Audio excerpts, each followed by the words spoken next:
It's a sure thing. Change, change. Expect a miracle change.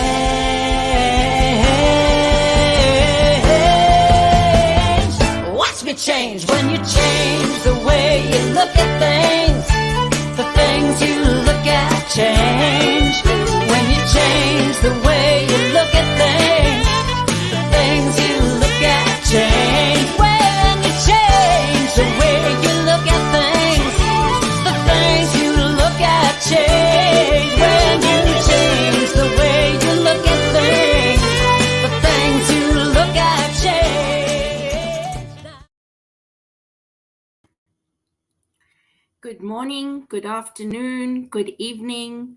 Welcome to Spirit Café from wherever you're coming from in our world today. My name is Cheryl, and it is my honor and my privilege to co-host this show with Reverend B. But before we go any further, I'd like to just acknowledge the lands that we are on Turtle Island. So just, if you don't mind, taking a deep breath, move to a quiet space and acknowledge with me.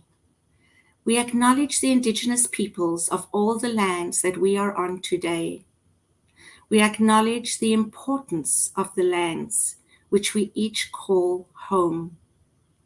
From coast to coast to coast, we acknowledge the ancestral ceded and unceded territory of the Inuit, Métis, and First Nations peoples. Miigwech. And now I'd like to introduce Rev B to come in and introduce herself. Well, I'm Barbara Schreiner-Trudell and co-host with my beloved sister Cheryl here on Spirit Cafe. And we're having fun with these courageous conversations. So today, our guest is another beloved sister of mine, Gino Walker, who I met a number of years ago. She is a singer. She is an activist. She is a spiritual leader. She is a force to be reckoned with. So please just get ready. Strap your seatbelts on, because here's Ms. Gino Walker. Oh, I love it. How are you, my dear? Good morning, sweet angels. Oh, it is good to see you, Rev B, as always. And Cheryl, so great to be here with you. Thank you, Gino. Beautiful. Likewise. Very excited. Cafe in the house. I love it. So you've been, we've been talking a little bit over the last little while about some of the things that you're doing, and you've had some interesting things. Plus, you and I did a show together, one of your shows where we talked about some of the issues for Black people in the U.S., but, it goes right across the border. It's up here as well. In Canada, we're not, Immune. You're not immune. No, we're not. We're nice, but, nice could be a 4-letter word too. It is. So tell us a little bit about your journey and what do you think is really important for people to know right now when it comes to race relations and social inequity, or wherever you want to take it, sweetie. We'll roll. Woo! That's a big bowl of conversation. It is. And it's one that we absolutely we have to engage in. I'm in San Diego, and I work with Universal Spirit Center. And one of the programs that I help start there is called our Racial Equality Project. And that came about when we were in the shutdown and George Floyd. And, for so many of the other people that I worked with, they were in a state of just being shocked and appalled. And at this juncture in my life, I was like, well, it happens all the time. And they were looking at me like, what are you talking about? And I'm like, he's not the first. And unfortunately, he won't be the last. Exactly. And so this journey for me has really been about awakening my senses again to recognize that I have a voice, I have to use it. And in all honesty, as a Black woman, a woman of color, I really don't like that term, a Black woman. I like a Black woman. Yeah. I had kind of gotten very sedated about situations.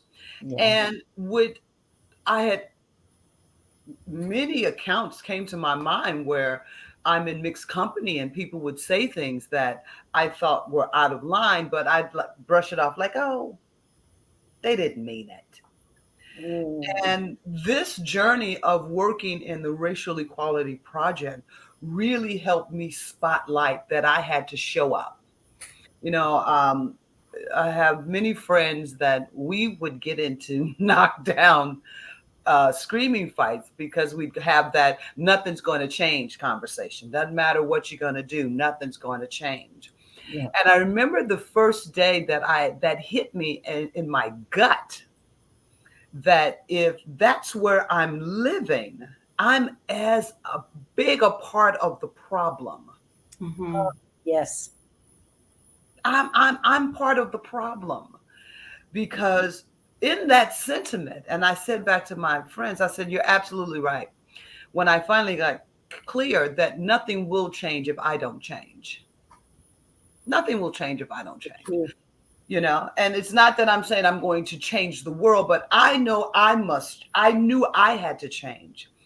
And so with that, one of the things that I brought to the center, we took a trip to Montgomery, Alabama, Nice. to experience history, to explore this uncomfortable conversation.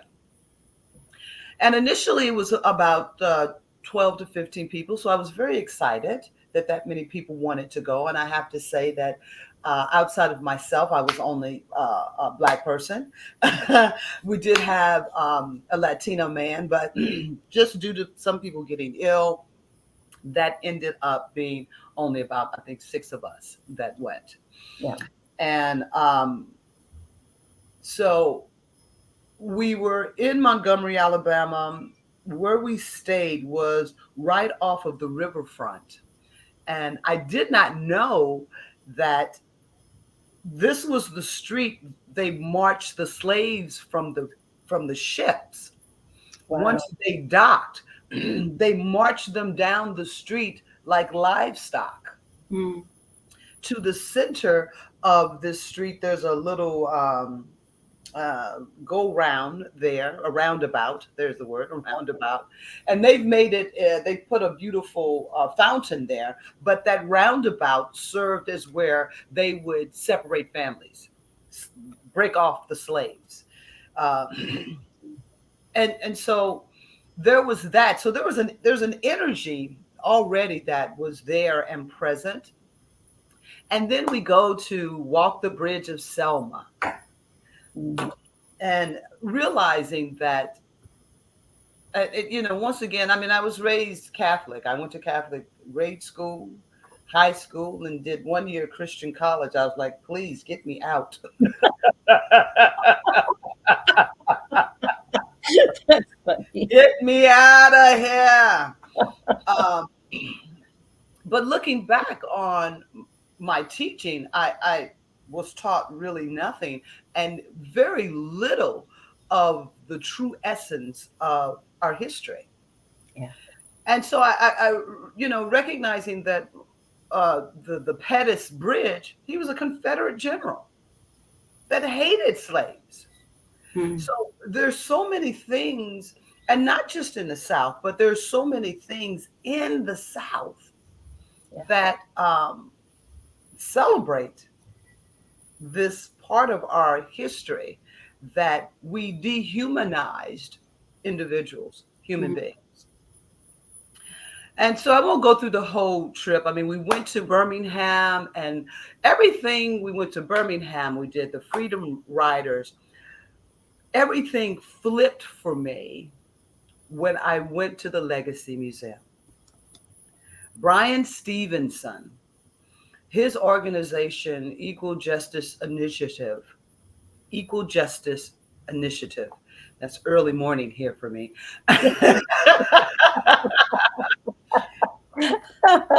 I employ or I encourage everyone, if you have not been to the Legacy Museum, Mm-hmm. it is our history. Yeah. And when I say our, I speak of us as a global world that Mhm. we have had slaves throughout century. Mm-hmm. Yeah. But one of the things that changed with when Africans, when they kidnapped Africans, they created a system rather, well, and I got to say they knew what they were doing. They created a system that started to enter into race. Mm-hmm. Prior to that, race was not a part of it, but they made race, they made the separation of white and black, and they made Africans, they made our ancestors um, to be ignorant animals, where in Africa, some of the most advanced technologies were taking place, have Mm-hmm. been, and still they don't know how some of the things were done. So, the Legacy Museum, one of the things that I think is so amazing about them is that, well, I'll just say this and then I know you guys want to talk. So I'll just say this and then let you, don't get me wound up. Come on um, out of your box, Gino. Come on. one of the people on the trip said at some point that, I thought I'd see more things about slavery. And I said to him, I said, everything is about slavery. He's like, no, no, no. I mean, and I said, no, I understand what you're saying with the chains and the whips. I said, but everything's about slavery still to today. And so he kind of like, well, I said, we have to be able to talk about it. You don't agree with me? That's okay. Mm-hmm. I'm coming from a different space. After the Legacy Museum, and he couldn't finish it because it was just too much. He was on full. And I get it because I too was on full. Um, the Legacy Museum takes you from the beginning through our our history into now, into how we incarcerate people of color at a rate that's unfreaking believable. Yeah. How it affects every area of our lives, our health, our food.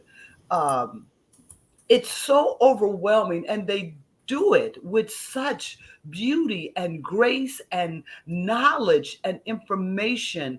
It is one of the most amazing experiences. I kind of lost it when I got to the lynching aspect of the museum, and for two reasons. Initially, I was under the impression that um, they have these jars of dirt that you can collect. You can literally go to a space where an ancestor, someone from your family. My initial understanding was that was where they were hung or lynched at. But I came to find out that it wasn't just that, it was also finding out where your ancestors, the ground that they had walked. And so putting this dirt in the jar and putting a name on it was really honoring our ancestors. And I realized I had never, ever, ever done that. Wow. And so now my family and I are in the process of that because I think that's part of me. And I said to my family, that's part of us healing, that we honor those that took the walk for us. Of course. Well, it's exciting to hear what you're talking about because I think, and I love that you're talking about it's our history.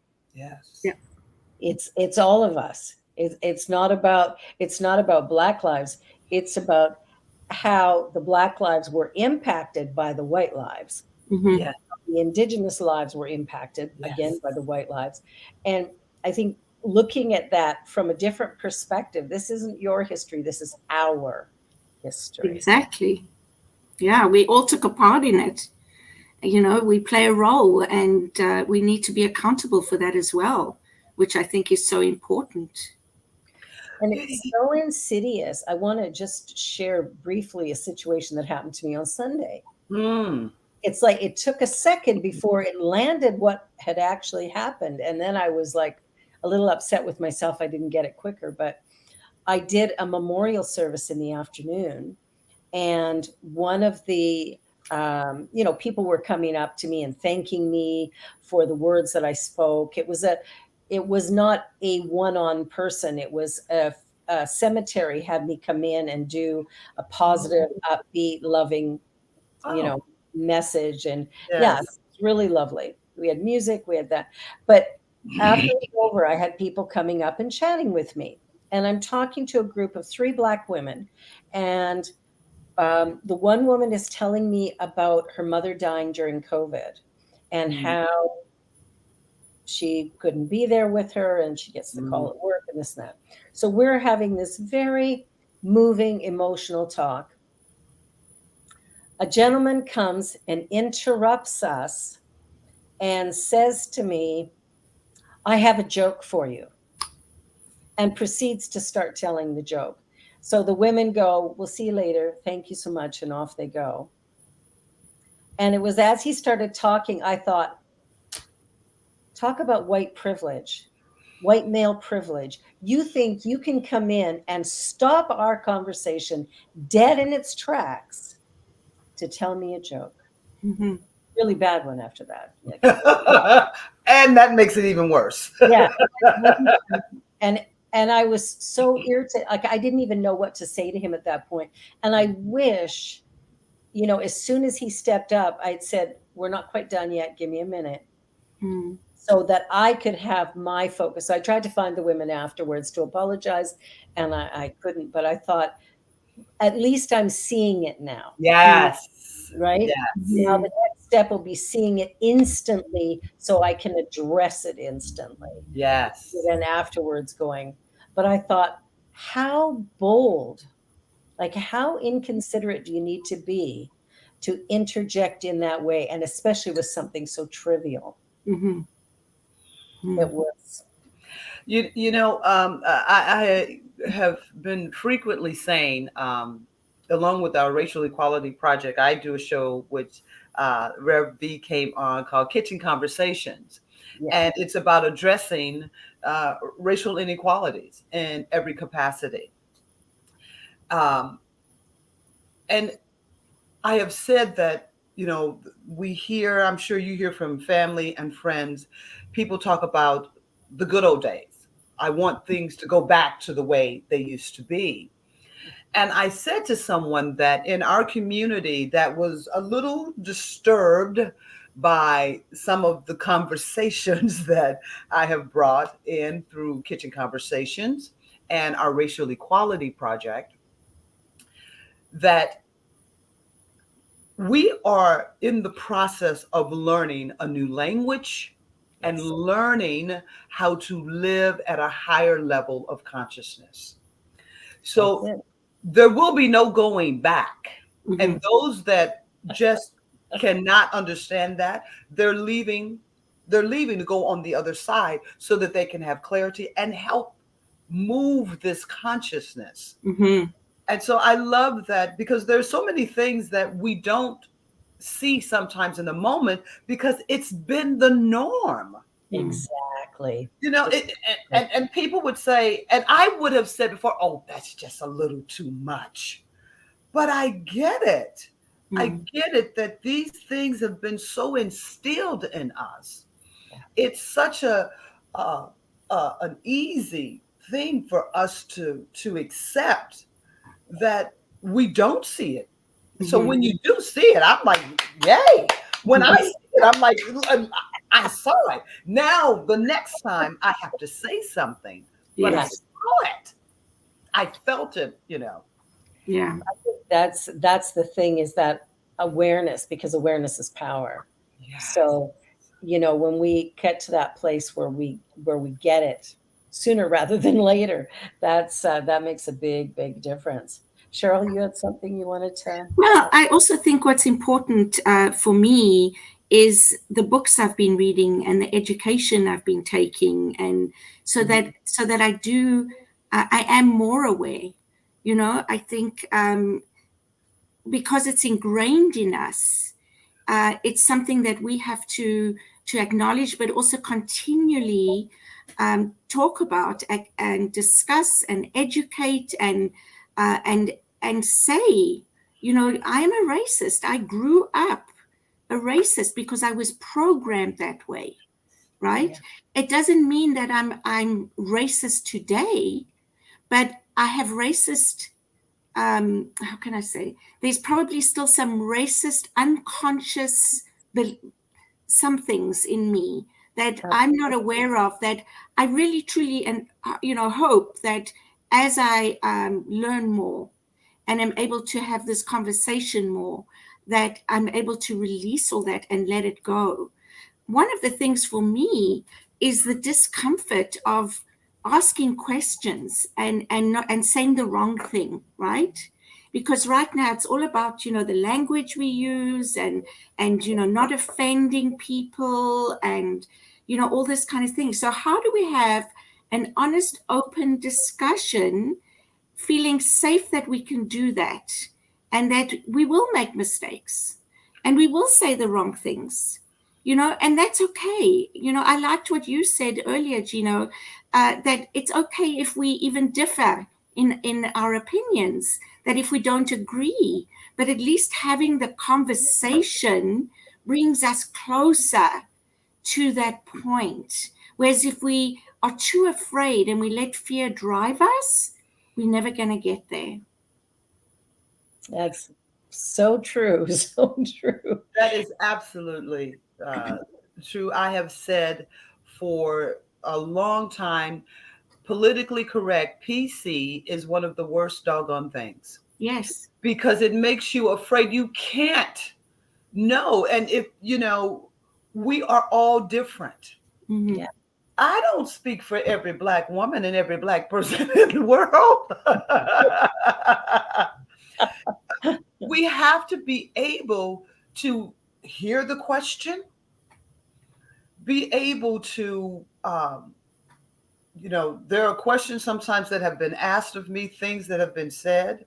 And my work has been to love beyond, love beyond.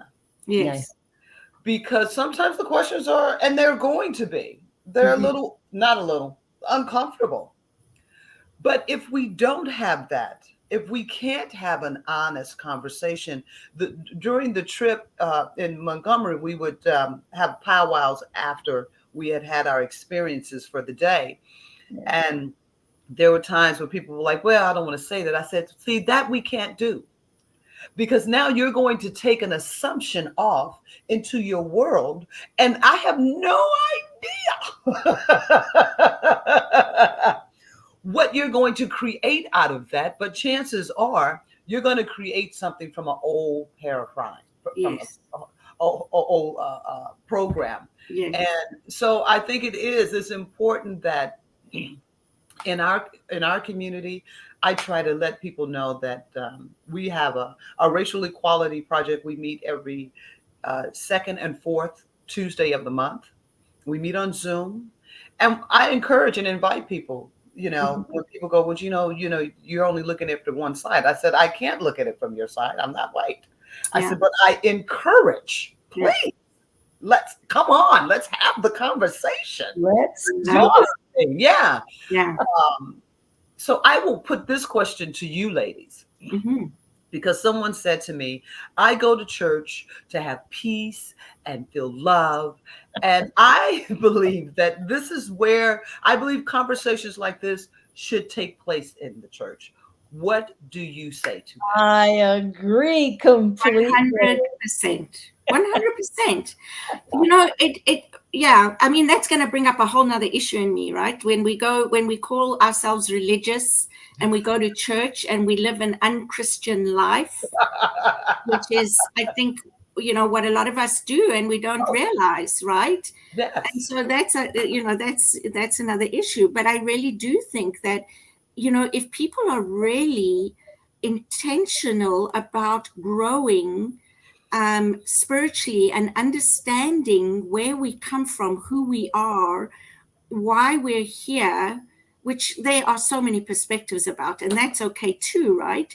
But having Yes. the conversation helps us understand each other and accept each other in a different way, right? Because Yes. I can see Barbara and have a conversation with her and say, well, I don't agree with you, but that's okay. I respect where you're coming from, right? And we Right. should be able to do that with everybody. And so, why not in church? Where else, if not there? And Exactly. as a minister, I think my role is to create some discomfort in order to shift paradigms. I like that. Yeah.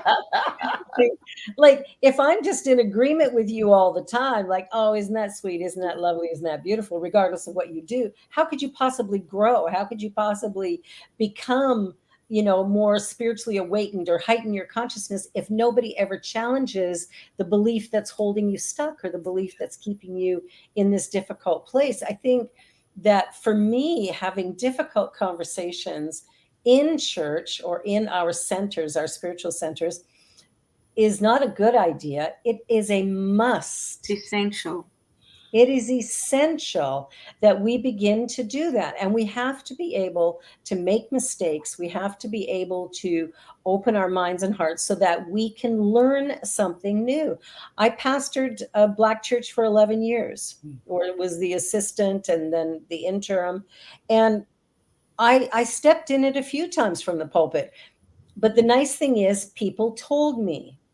Now I'm a Yes. white woman raised in a white city with a white family with a whole white history. It's like I get white. Okay, I get that one. What I need to understand is the different food. Why it is you don't go up and touch a Black woman's hair Oh, generally, right? well, Like, can I just say something to that? go ahead, go ahead. I changed my hairstyle a lot. Yes, And so I had this beautiful afro that I was sporting. yeah. And this was back when I traveled a great deal. I traveled, God blessing, I was a touring artist for well over 15 years. And so I'm going into this center, and I'd been there before, but I have this beautiful afro, and the the minister's husband comes up to me. He goes, "Oh my God, Gino," and he just grabs my hair, and I said, "What are you doing?" He said, "Well, your hair is so beautiful." I said, "You don't touch my hair." And he was offended that I called him on that. And so here's the thing that then took place, because I'm pissed off that you touched my hair. Hmm. But here's the reason why. And so then there was a little rumbling, because then he shared with people like, touch, hair. She got all blah, blah, blah, blah, blah. And someone said, "Oh, you don't touch Black women's hair." And I said, "Hold on a minute. Wait a minute." I said, "Do you know every Black woman?" They said, "No." I said, "What if I go over to that woman right over there? It was a white woman. And I just go and start rubbing her hair. What do you think she's going to turn around and look at me and do?" And be like, "Hey, Stop what are touching you my doing?" hair. I said, "But does that mean that every blonde woman doesn't want me to touch her hair?"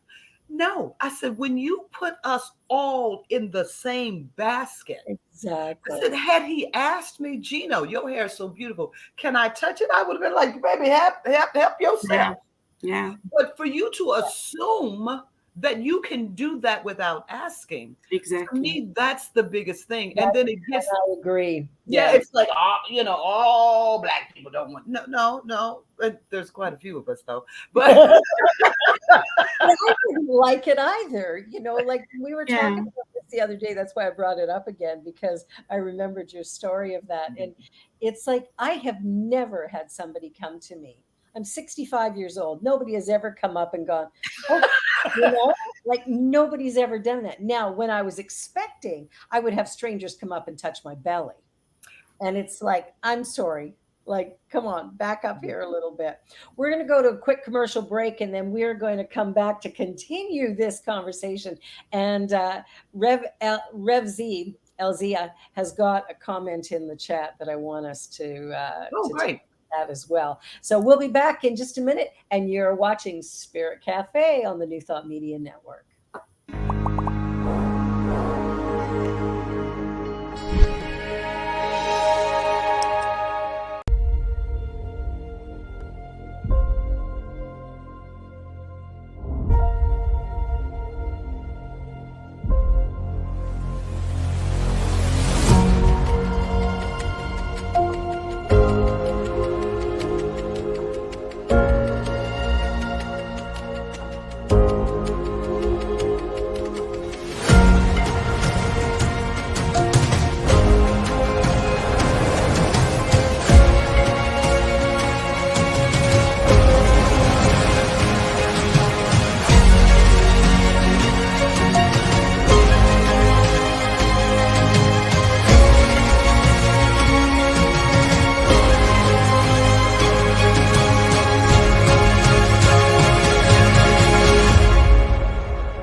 New Thought Media Network.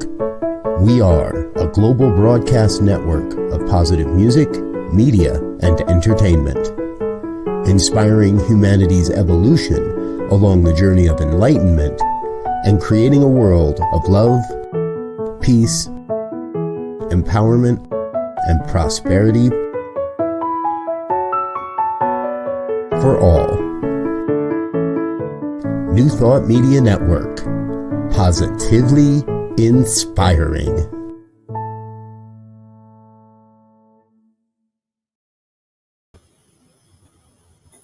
Welcome back to Spirit Cafe. And yes, New Thought Media Network, positively inspiring.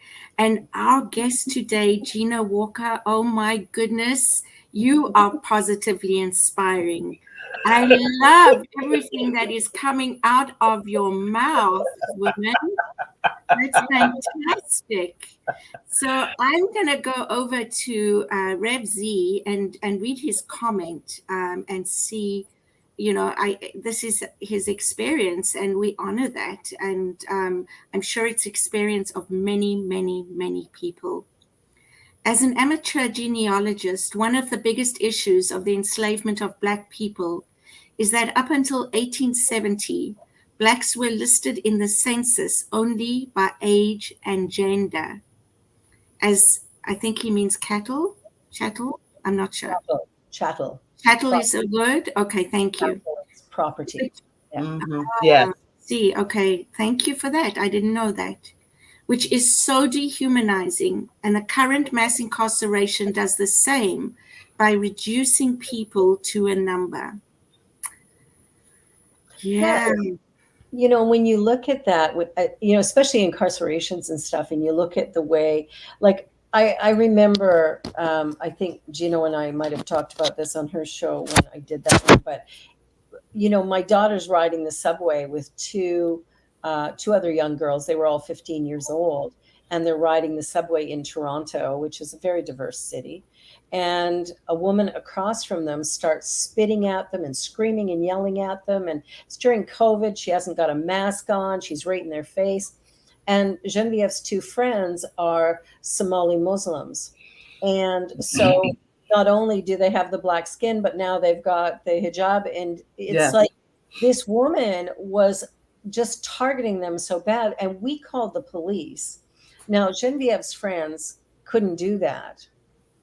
As young Muslim girls, they are not allowed to kind of do anything much, but especially not involve the police. So we called the police because I was outraged by this. And they were like, well, there's nothing we can do. If the girl that it was directed at doesn't come to us, well, we're not going to do anything. I'd called the mayor's office. I'd called TTC, our transit. And I was really upset about that. And my daughter walked away going, two white cops, what do you expect? And I thought, already here she is at 15 years old, disrespecting the police force because she feels they've absolutely disrespected her. And the truth is, she was with these other two girls. The three of them were together, one group. The assault happened to all three of them. Different to the white girl than to the black girls, but it was still an assault. She had to watch her friends be dehumanized, as Rev Elzia would say. And so I look at that and I go, that to me is despicable. Fast forward a number of months, and I'm driving this wee girl home. And, she said, you called the police? And I went, yeah, absolutely. She goes, why? It happens all the time. And I had tears. I thought, how do you live like that, where you're constantly being slammed? And it put everything in a different perspective for me, because I've not had to live with that.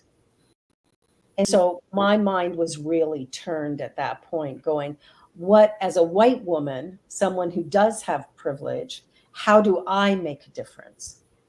And that's my journey right now, is finding my voice and my ability to do something different, or at least an attempt. Yeah.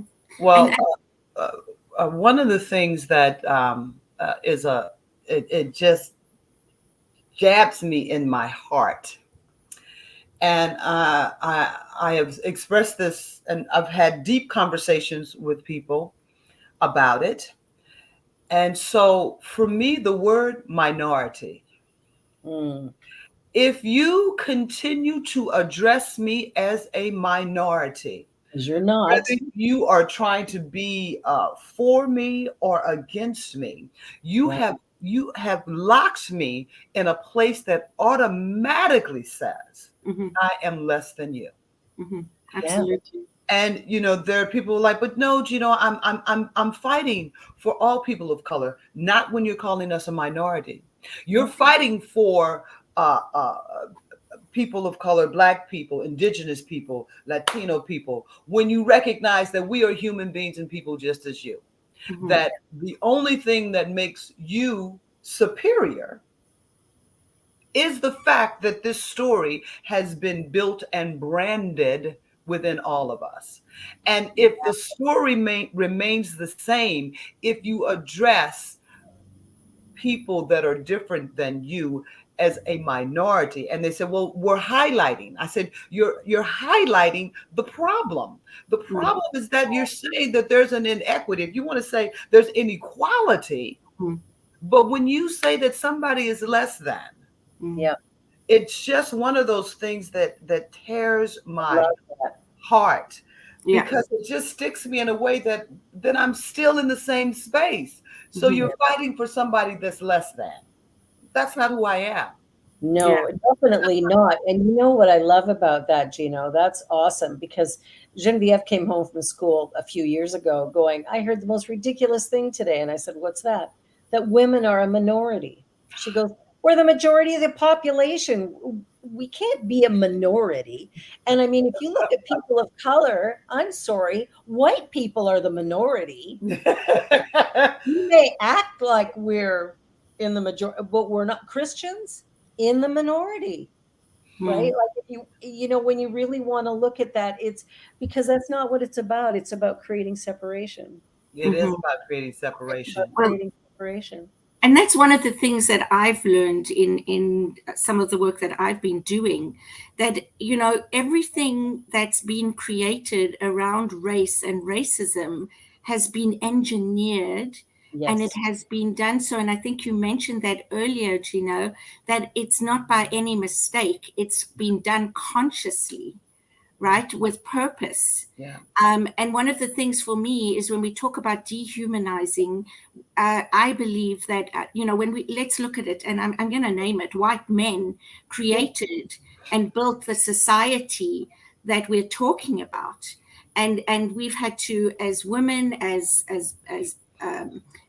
black women and men and people who are different in any way, LGBTQTW, we've all had to fight for our rights to come forward and create change.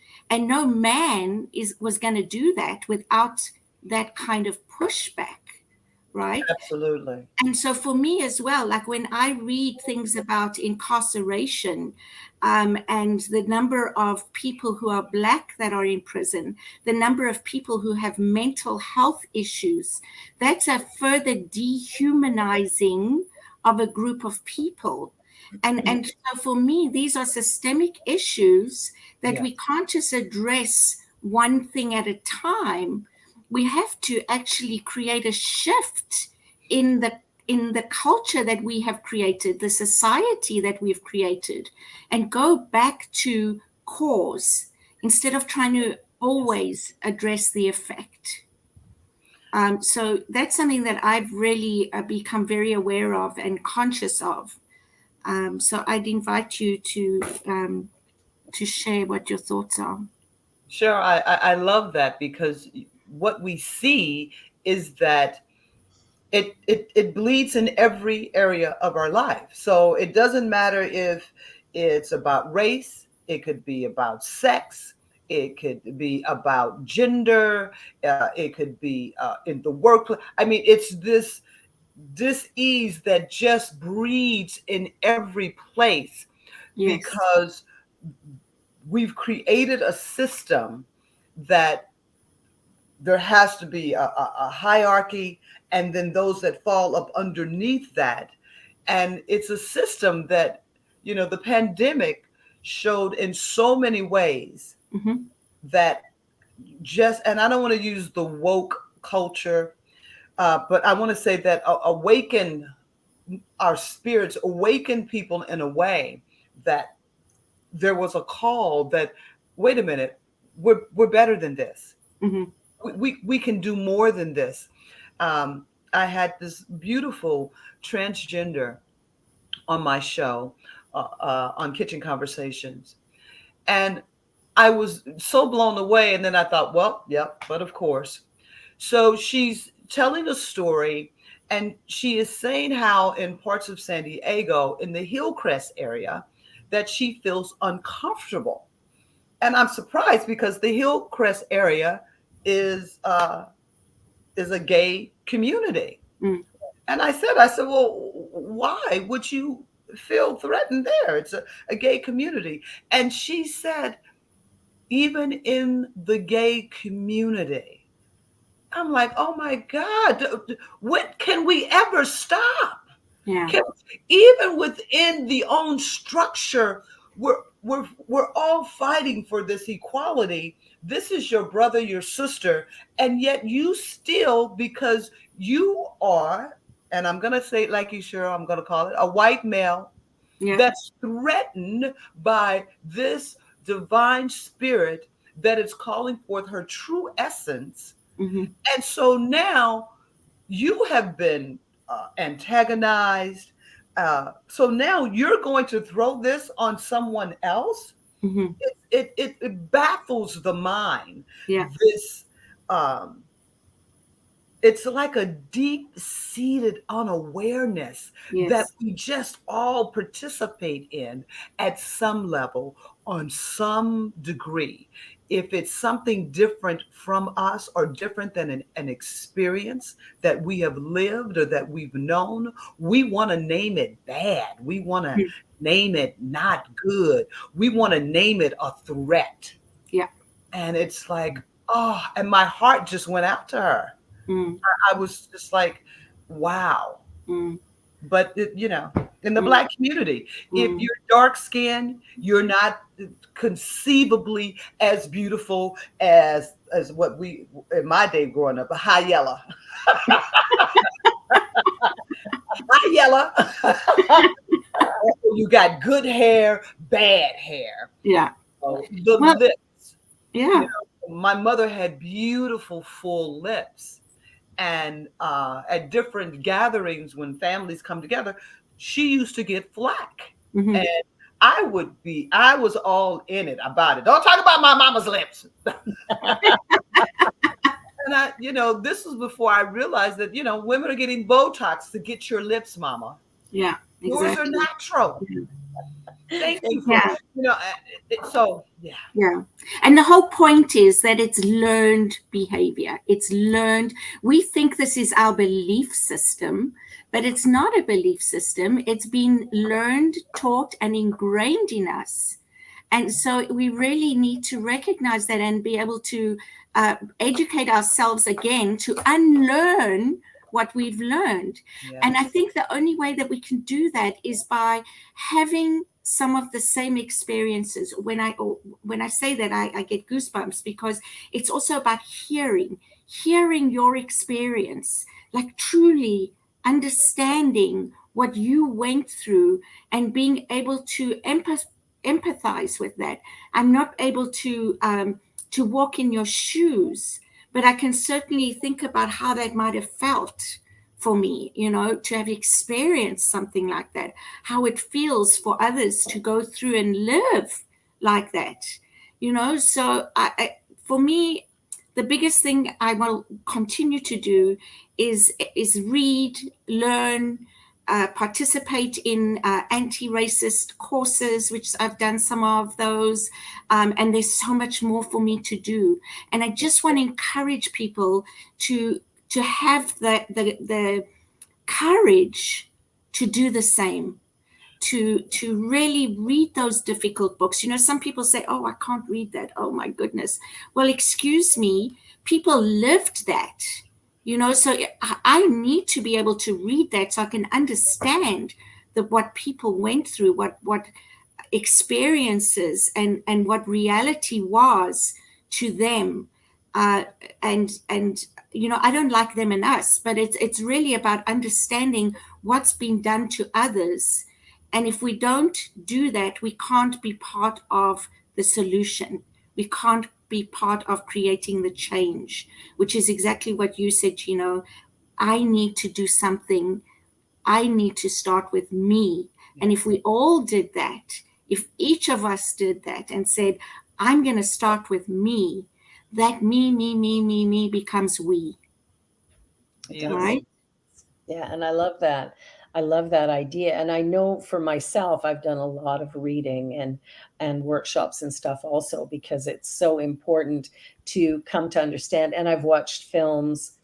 I watched a very disturbing film that my daughter actually watched at school. I It's a short documentary, or a docudrama or something. I'm not sure, but I think it was called Skin, and it was flat out horrific what occurred in that. But it showed that division and the fact that this learned behavior can be such a powerful force when people use it. And when I think about the people who are hating on each other, I think hurt people. That's Yeah. right. And so the best thing we can do is notice our own hurts, begin to heal our own self on the inside so we can come from that we perspective. And I think also acknowledging that the every human being on the planet is actually a descendant of one Black woman.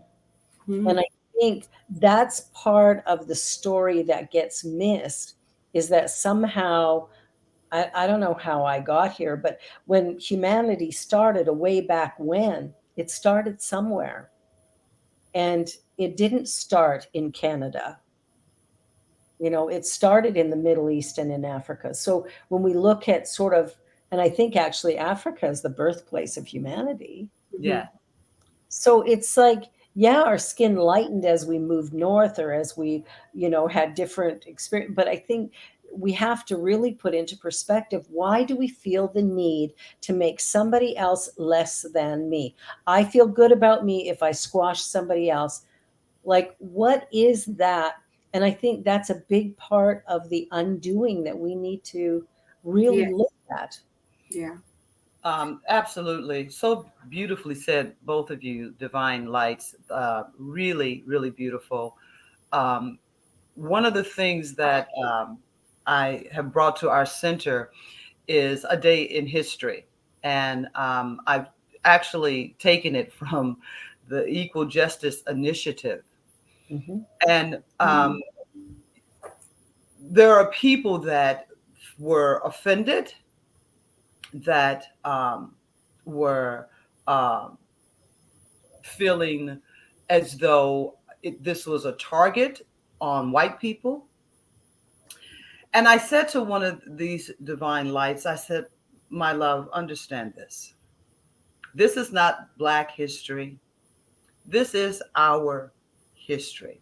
I said, it's impossible for you not to have the energy when Mhm. your ancestors, what was called a picnic, because it was called pick a nigga, and they would lynch and have like a carnival atmosphere, eating hot dogs and dancing and shooting and lynching Black people. I said, it's impossible for that not to be a part of Mhm. what's running through you.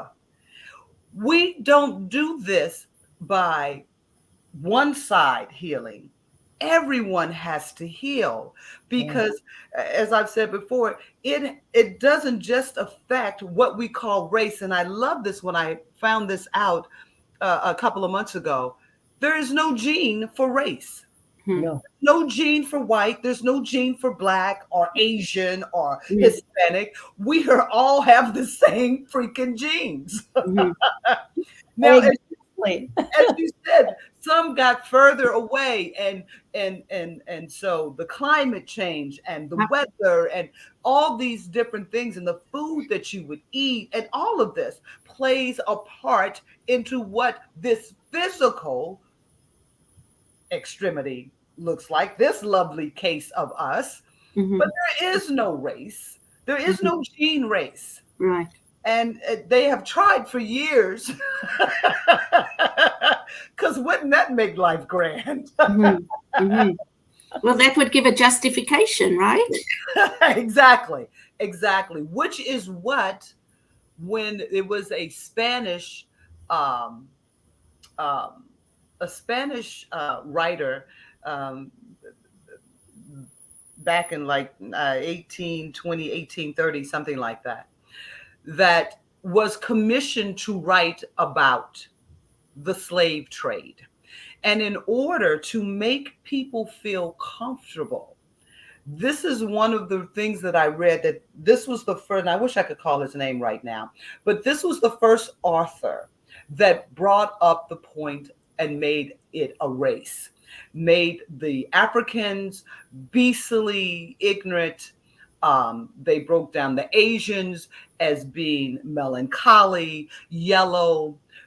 The white Americans, the Northern Americans, were brash, red, and bold, and the European whites were statuous in shape and educated. And so you saw these five, they took the continents Yeah. and they broke them apart. And this started this journey to make people feel that, oh, well, if you're one of those, you're not really human, you're different. And Mhm. so it said that this helped people, because when you look at people talk about, I'm a Christian, I'm a this, and then you do some of the things that you do, this allowed people to have an Mhm. excuse that, well, you're not a part of, Exactly. yeah. Yeah. And we still find that today, Yeah. that we're using things. Just briefly, I just saw a thing, and this is a little political, but DeSantos out of Florida, just recently, um, 20 Black people, well, the majority of them are Black or people of color. You know, Florida had the big push to people that had served their time in prison, that as long as you didn't have, you weren't in prison for rape or murder, you could vote. And it was overwhelmingly passed in Florida. And so DeSantis, just a couple of days ago, 20 people that they said broke the law because they were in prison for murder or rape. The way they went and got these people, bringing them out of their house at the crack of dawn in their underwear, the majority of them Black people. And when the story unfolds, as you see, the state sent them voter registration cards telling them that they could vote. And so now they want to go back and say that they broke the law. It's coupled with a few things. It's the one in the way that they bring out Black people. Look at them. They're savage. They're beastly. They don't care. They got helicopters flying over. It's like, this is insane. These people are 53, 55 years old, have done a full stint in jail. That's not their life now. Now, I'm not condoning what they did, but this particular thing, it really looks as though it was a setup. Now you have, on the other hand, where there were Republican voters that were caught voting twice for Trump. They weren't marched out at the crack of dawn from their homes in their underwear. They weren't threatened with jail time. So these inequities, this new form of slavery, which is prison, and our new form of slavery is prison. If we can't see it, let's put it away. Let's they're not human. They're the drug. They're the druggies. They're, just as Trump talked about Hispanic people in such a just horrific way. So we're here. We're here. We're here. And I thank both of you ladies for being courageous enough to have this platform. And everyone that chats and listens and looks, I say to each and every one of you, there is no one answer. Nope. But one of the things that is the answer that we've all been saying, that it starts with us, that it starts with you, it starts with me. Yeah. And the big one. We, me began to do the work. And you're going to be called in different ways and in different areas. And there'll be some things you understand and some things you don't. But we can't stay where we are. Exactly. Yeah. That's the important one there, is we have to make a change. It's time to make a change. And in order to do that, we have to begin where we are. Any final words, Miss Cheryl? Well, I, this could start a whole nother conversation, but I'm going to say it anyway. Whatever's happening in the world right now, all the upheaval, all the, the stuff that's coming out, like even with Trump, I'm, when he came into power, I was horrified. I'm going to put it out there. And then I had to think to myself, okay, there must be a reason for this. What's happening is that everything we thought had been dealt with, like, oh, no, there's no racism, there's no that, there's no that. Well, you know what? He just stirred the pot and it's bubbling over. And so thank God for that, because it gives us something to address and to acknowledge and to be able to change. Because if we don't acknowledge it, if we don't see it, we can't change it. Exactly. We got about 20 seconds left. Gino, final words, final thought? It is a blessing to come together and have uncomfortable conversations. I thank you. I applaud you. And I love you. I miss you, baby. I miss you. I hope to see you in November. I hope so too. I hope so too. We're gonna make it happen. And I just want to say it's time. It's time, people. There's one thing going on. We're all some part of it. Let's come together as the family that we truly are. I love you, Gino. I love you, Cheryl. I Love love you all of too. you who are here. Deja, it was so good to see you. I miss you. Bye, everybody. This is Spirit Cafe signing off. Bye.